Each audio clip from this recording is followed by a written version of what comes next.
Welcome to the third of NSAI's Knowledge Transfer series of webinars. This is a simple introductory guide to CE marking, providing a simplified interpretation of legislation for construction products. My name is Mary White and I am head of NSAI's Brexit unit. The series covers what you need to know about CE marking your products, the different roles and responsibilities of economic operators, the main information you need to know about EU legislation for construction products, and how Brexit will impact your business. Today, we will look at legislation covering construction products. There are two different types of legislation: directives such as the Machinery Directive and regulation such as the Construction Products Regulation.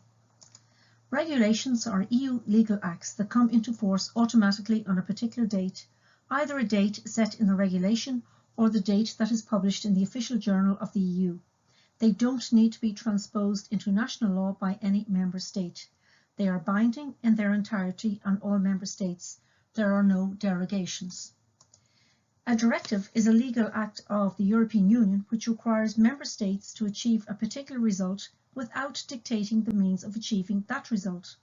It can be distinguished from regulations which are self-executing and do not require any implementing measures. Member states must transpose it into a national law or regulation which achieves the result set out in the directive by a certain date. Member states who do not do so can be the subject of infringement proceedings and may ultimately be subject to penalties. The EU acknowledges that member states have different legal systems, processes and traditions, and allows countries to apply the directive in a manner that is compatible with these. However, for practical purposes, there is very little difference between regulations and directives for manufacturers seeking to CE mark their products. There are 32 different pieces of EU legislation covering manufactured products currently in force. 10 of these are regulations and 22 are directives.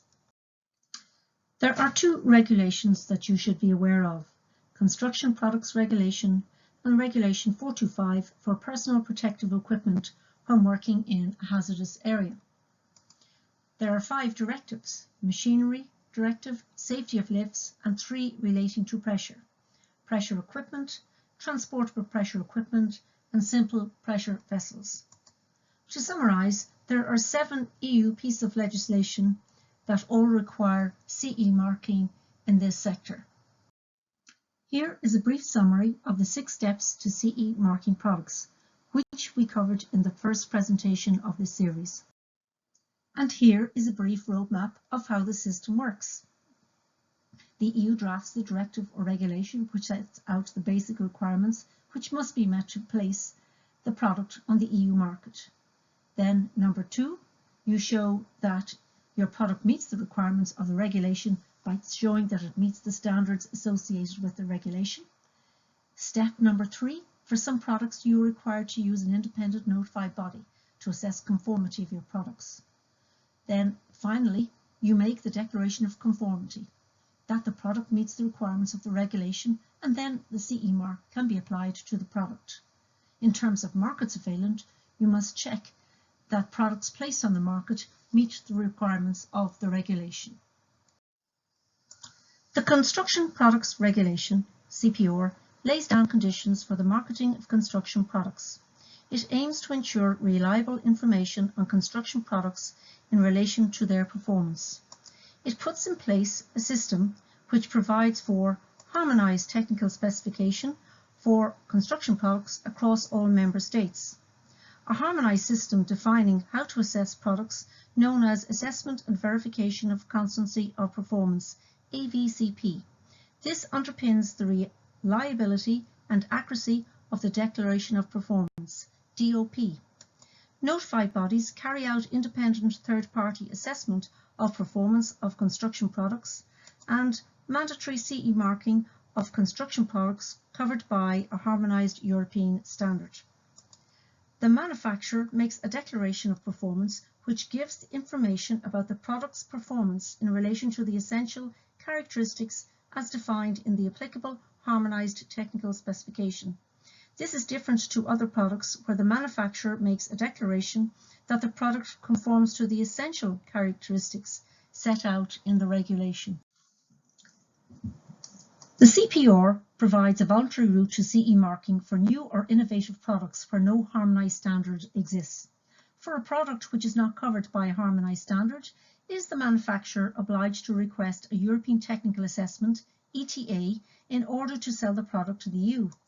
Well, the ETA is one alternative for products performance and offers a way for manufacturers to draw up the declaration of performance and affix the CE mark. Firstly, the manufacturer requests the ETA for a construction product that is not covered or not fully covered by a harmonised standard. The request is sent to a Technical Assessment Board, TAB. The TABs are designed by EU countries to assess construction products on the basis of European Assessment Documents, EAD. A list of TABs, including their respective product area, is available on the EU NANDO website. And in Ireland, there are 3 TABs: NSAI, BRE and FM approvals. The TAB issues the ETA on the basis of the European Assessment Document. This document is a harmonised technical specification for construction products where a product is not covered by a harmonised European standard. It contains a general description of the construction product, the list of essential characteristics, the methods and criteria for assessing the performance of the product in relation to these essential characteristics, and principles for factory production control to be applied.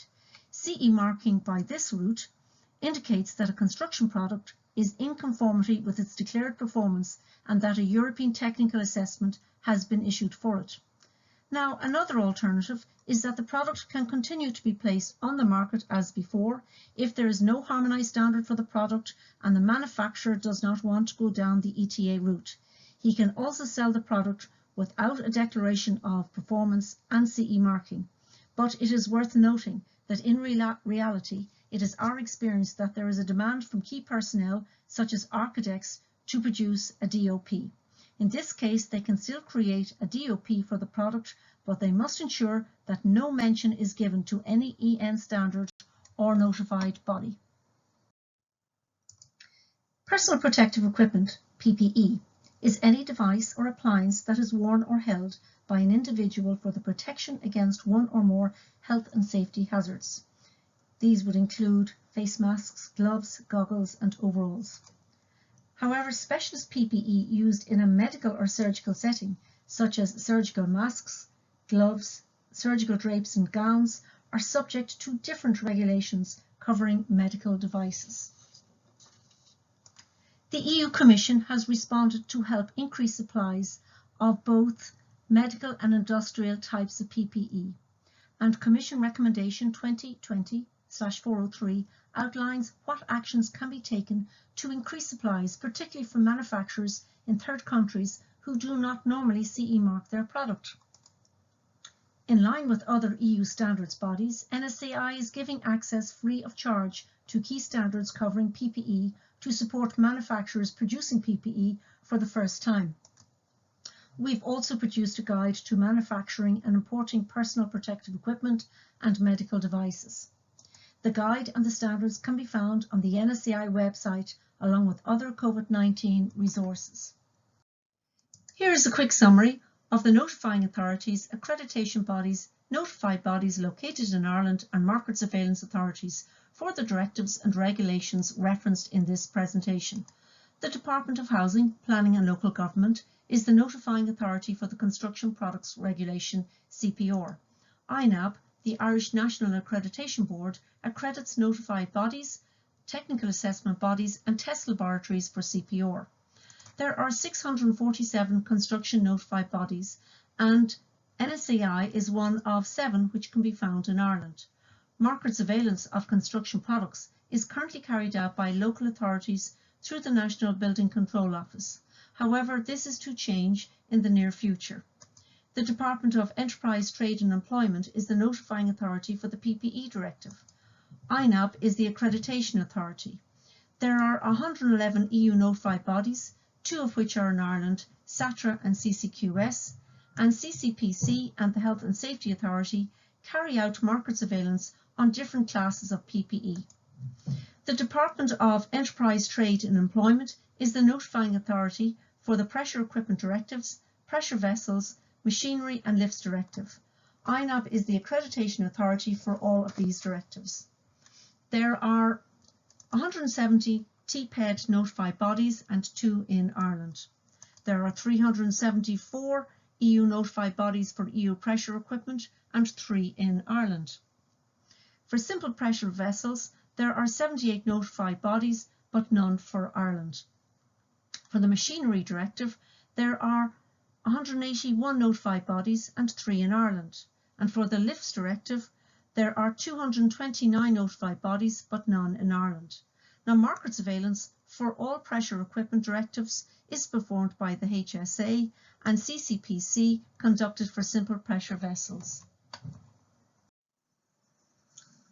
The Blue Guide is a comprehensive guide for the operation of the EU single market for manufactured products.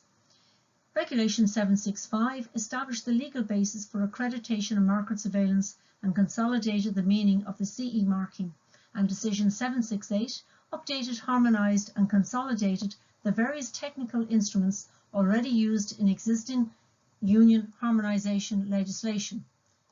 The latest Blue Guide, published in 2016, builds on the content of the original guide first published in 2000.